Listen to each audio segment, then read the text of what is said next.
ever gone on the first date and it's just trash, but then the second time around you just completely hit it off? Well, today we're going to talk about that, but fragrance edition. Welcome back to the channel, everyone. The Santa Maria here, and today we are doing a list of fragrances that needed a second chance. Yes, basically these are the fragrances that I now love, but no, I did not love them at first sniff. In fact, some of them I even hated or completely disliked. I've already done my love at first sniff fragrance video. I have that linked above. You can definitely check that out on the front end so you can see the ones that hit it out the park immediately. But today we're going to talk about the fragrances that, yeah, they needed a little extra love. They needed to really sell themselves to me before we got here to this full-on love obsession. So super excited. I have 10 fragrances to share with you all today. Some are designer, some are niche, so we got a good mix here. So this should be a lot of fun. But before we get into that tea, elves, you know what we must do first. Lipstick of the day, everyone. I'm feeling cool tone vibes because it's a rainy, chilly day where I'm at, and the lipstick of the day is from Juvia's Place, and this is the color Chic. It's a mauve nude color. Get into it. Elves, let me know what you think, as like you always do, and it'll be in the description box as always. Again, that is Juvia's Chic as your lipstick of the day. Next up, fragrance of the day. I've been feeling rose lately. I'm loving the note of rose, but I've been loving rose with a little oomph to it. So today I went with Jo Malone's Velvet Rose and Oud from their Cologne Intense line, aka the Black Bottle edition. So again, Velvet Rose and Oud from Jo Malone is your fragrance of the day. So now let's get into these fragrances that needed a second chance. The first one, I have to talk about this one because this one took me a full year. It took a full year for us to go full circle with this fragrance. And the fragrance I am talking about is none other than Bond No. 9's Greenwich Village. I know y'all like, huh? As much as you rave about it now and you're obsessed with it, we see it on your social. You done did a whole dedicated review to it, which I have. I have that linked up top for y'all to check. But understand, I smelled this fragrance in 2021 and I had to smell it multiple times. It wasn't until I received a sample of it, an official sample, and I was able to wear it and play with it, did I finally come around to this scent. So arguably, this is a scent that's a testament of not one, but two, but three, but really 4 times around before I came around to it.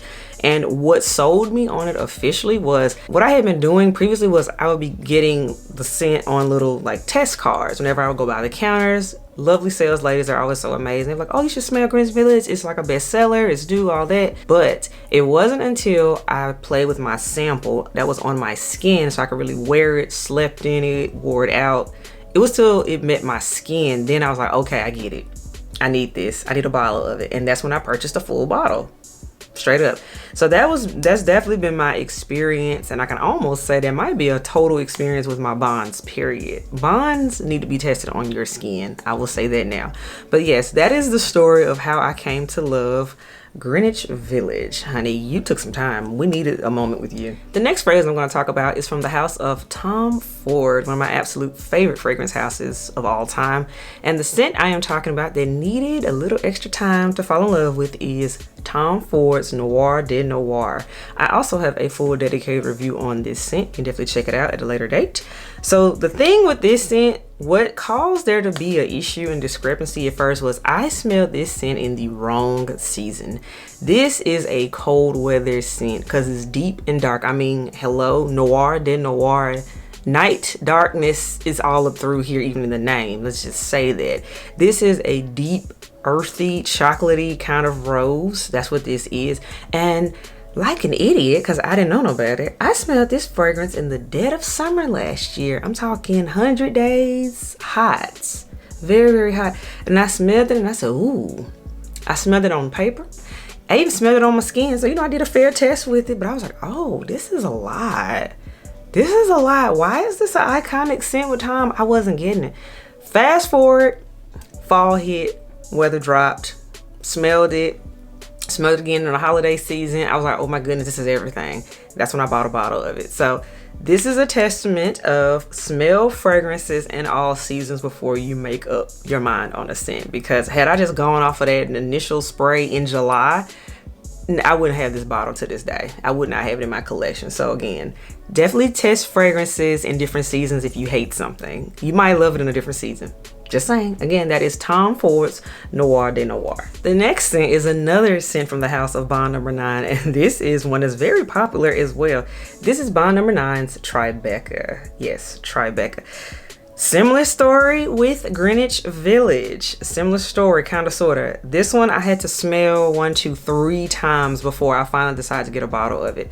Smelled it the first time on paper. I said, oh, this is really nice. This is pretty. I don't feel like I need a bottle of it though. Okay. Smelled it again when I went to a Bond counter. At the time, I had smelled so much, I couldn't smell this. I was like, I can't smell anything. So I'm like, okay. But then I smelled it an additional time and I said, I like this. And then to be fair, all the times I smelled this scent, I smelled it when it was really, really hot. This scent, I have seen other people in the fragrance community say they love it in the fall. So then I figured, I said, well, maybe I need to smell this scent when possibly it might be cooler out. I might enjoy it more. Fast forward, smelled it again when it was a bit cooler. It was a rainy day, so it wasn't as hot and humid as how I had been previously smelling this scent. Completely fell in love and understood the hype. Completely understood it. And then I was like, okay, I need a bottle of it. Got it. Had to get it. So this scent is another one that is a testament of, yes, the climate, the temperature matters. Because on surface value, you'd be like, oh, whatever, it's cute. But, oh, the magic. Oh, and this on skin, though. Full dedicated review coming on Tribeca, but just know, yes, this is one that took some time. Even though I'm obsessed with it now, it wasn't love at first sniff. Nope. The next scent we're gonna talk about is from Tom Ford, and this is the fragrance Vanille Fatale. Yes, a Vanille Fatale. This scent honestly is so slept on. Everybody talks about tobacco vanille when it comes to Tom Ford, but Vanille Fatale for the ladies. Thank me later. This is a scent, I smelled it once when I was in store and I was like, okay. I'm like, okay, vanilla. I'm thinking, okay, it's vanilla. Everybody has vanilla scent at this point, whatever. Smelled it, I was like, okay, it's vanilla. Sprayed it on my skin as well as sprayed it on paper. Went home, lived my life. I was like, oh, something is smelling really sexy. Something smells really, really good. I'm thinking it's like some other fragrance or something else around me. No, I smelled my wrist again and it was Vanille Fatale. I was like, oh, okay. What happened was it sat on the skin and then I could really smell the smokiness of it. So I said, okay, this isn't your basic vanilla. This is a smoky vanilla, but it's still feminine. I'm like, okay, now I get it. Now I get it. But still, I didn't go and buy it immediately. I went back and smelled it again. Did the same type of wear test as well to see if I would get the same reaction, because I was like, well, maybe my mind is playing tricks on me and let's see. Did it again, sprayed it again, tested it on the skin again, walked around, lived my life. Had the same reaction of, oh my goodness, smoky vanilla, this is sexy. Love this. I purchased this like at the end of, I want to say I got it in like the end of summer, whatnot, going into, yeah, it was in the summer and it was going into the fall, whatnot. So I figured, I said, you know what? This scent has potential and I'm going to want it for fall and going into winter. And I was right, because I wore this a lot in the colder weathers. So absolutely Vanille Fatale. It's sexy. And yeah, I will be wearing this again for fall 2022. Next scent we have is from the house of Nishane. And this scent is slept on with Nishane. Let me tell you, but I was also sleeping on it too. So let's get into it. The scent I'm talking about is Vain and Naive from Nishane. Now granted, everybody talks about, of course, 100 Solid Ways, which I have too. Everybody talks about Ani. People talk about Hockey Vibe. Those are like the big three that's talked about. But Nishane has a lot of other fragrances. So, you know, I prefer the deep tracks sometimes. And I'm glad I sampled a lot of their fragrances outside of just the hyped ones, because this was one of the ones I did sample first. So I remember getting the sample, you know, spraying it on the paper, whatnot. I was like, oh, this is sweet. Ugh. I thought it was sickly sweet, juvenile sweet. But then I said, you know what? I said, no, let's be an adult about this and actually wear it on the skin and really give it a true wear and test. Sprayed it on my skin, woke up, I said, oh wow, I smell plum. I smell lovely plums now. I'm thinking it's something else I'm smelling. I'm thinking it's a candle I'm burning or whatnot. No, it was Vain and Naive. And then I looked up the notes again and I was like, it literally has a prominent plum note. It's this fragrance. Oh, and by the way, this lasts forever. It lasts eternally, like for eternity. That's one thing about Nishane, because all their fragrances are extrait de parfum. This is a beast and it lasts for hours and hours and hours. I said, oh wow, oh that's amazing. And then, like I said, luckily I had the samples. It was cooler weather, so I actually wore it outside where I could really enjoy it in cooler weather. Everything in cold weather with like a turtleneck on or a sweater, everything everything. The plum just shines through. Just wow. It wasn't so much sweet anymore. It's like once I got over, it's the opening that's really sweet, but once it really settles into the skin, it's the plum. It's just straight plum.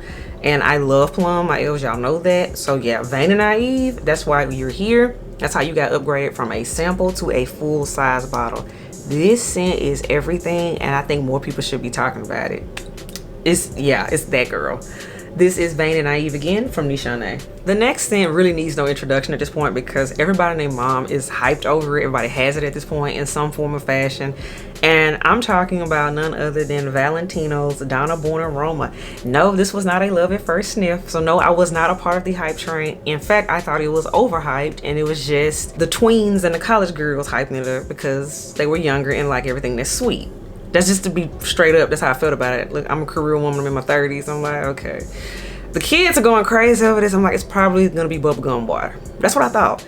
But I got curious, kept seeing it. Decided to go to Ulta on my lunch break one day. Sprayed it on the strip. Checked it out. I was like, okay. I'm like, okay, it's nice. Fruity. Okay. Let it do what it do. Went back to work. Did my thing, whatnot. But I'm glad I sprayed it on a test strip that I took with me as well as on my skin so I could really get the full effect of it. I'm driving home, end of my work day, true 9 to 5 situation. I'm like, something smells woody vanilla. Something is really working here. Something is happening here. And guess what it was? Of course, it was Valentino's Donna Born Aroma, which, as you all know, I've done a dedicated review to this scent.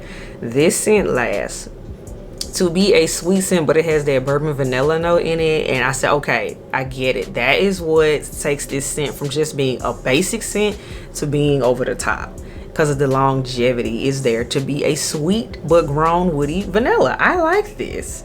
And I've grown to love it, and it gets so many compliments too. So there's that. It also helped win me over with it. So to be fair, for once, a hype train was really legit, and yes, I got on the train and bought a bottle. Sure did. Because luckily Ulta had a sale. It was like 5 times additional points or whatnot. I had a whole bunch of points, so yeah, that's how I cashed in and got this bottle.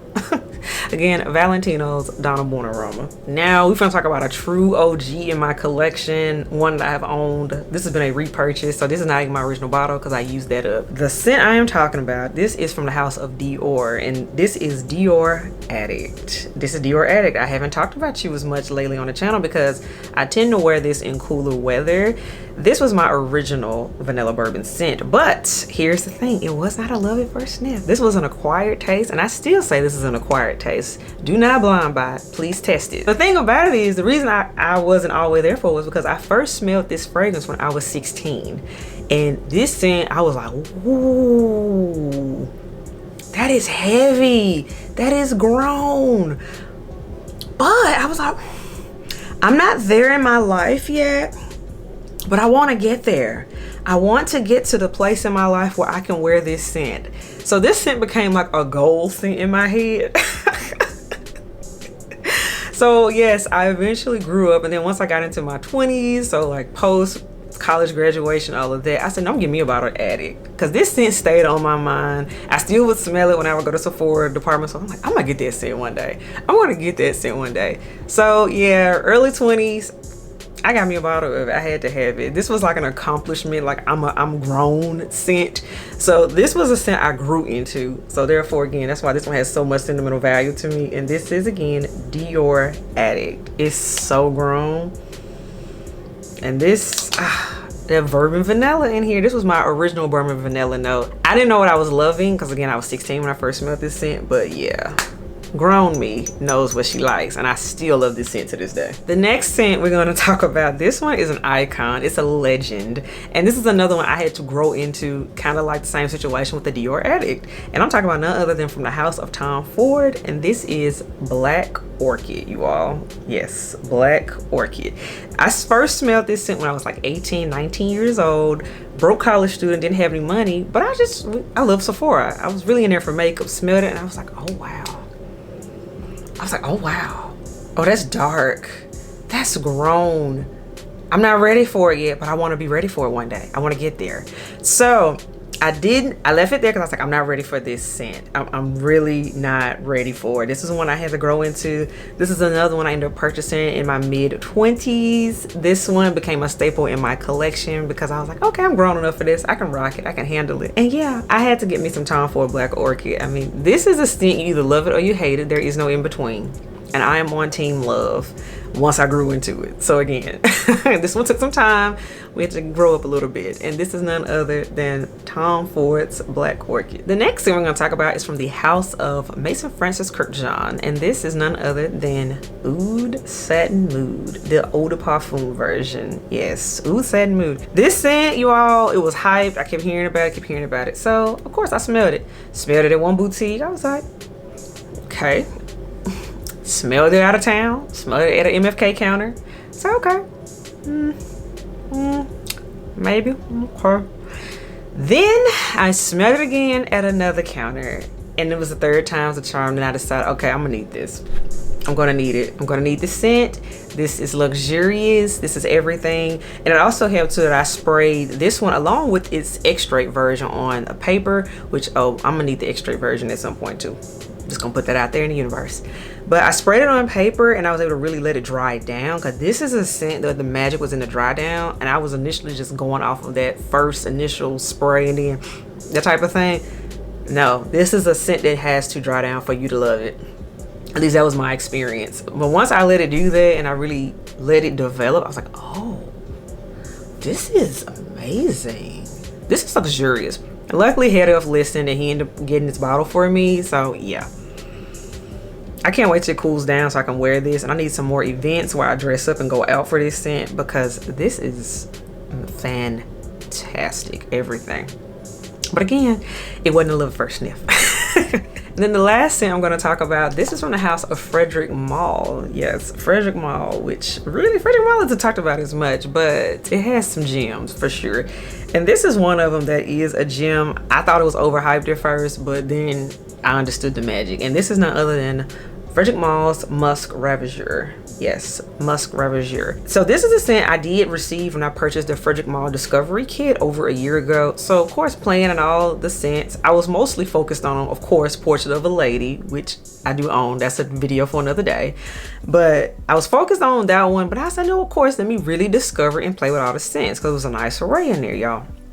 I sprayed this one. I was like, ooh, that's different. Ooh. Immediately tossed the strip into the trash. I said, oh, absolutely not, and moved on about my life. Y'all, hours later, all of a sudden I could smell this lovely, intoxicating aroma coming from my trash can of all places. And I said, what is that? So at this point, luckily I had just taken my trash out, so it wasn't like filled with anything. It was just this test strip. So then I pulled it out. I said, this is the Musk Ravager. I said, oh wow, it dries down and it's beautiful. Okay, I get it. I see why this is a bestseller for him now. I get it. That's what it was. It took letting it sit, because on that initial first blast, oh, I hate it. This is a dry down scent. This is another one. In order for you to get it, you got to dry down, especially for ladies, because this is one that's unisex that really can lean masculine. So yeah, this is tricky. Do not blind buy. Sample like I did first. Please do that. This is not a safe blind buy. But this is one you got to let it dry down, because that's what returns magical. Oh, and it is everything with a sweater. Everything in sweater weather. Definitely recommend Frederick Mall's Musk Ravager when it's cold outside. So, all right, elves, that is my list of fragrances that needed a second chance. You know, we hated them at first. Some of them we just weren't grown enough yet for. And some of them our scent profile just wasn't there. Or we were just trying to hate on it because it was hype. But we got over that. We gave it a true fair shot. And then we slowly have come around to all 10 of these lovely fragrances. And now we love them.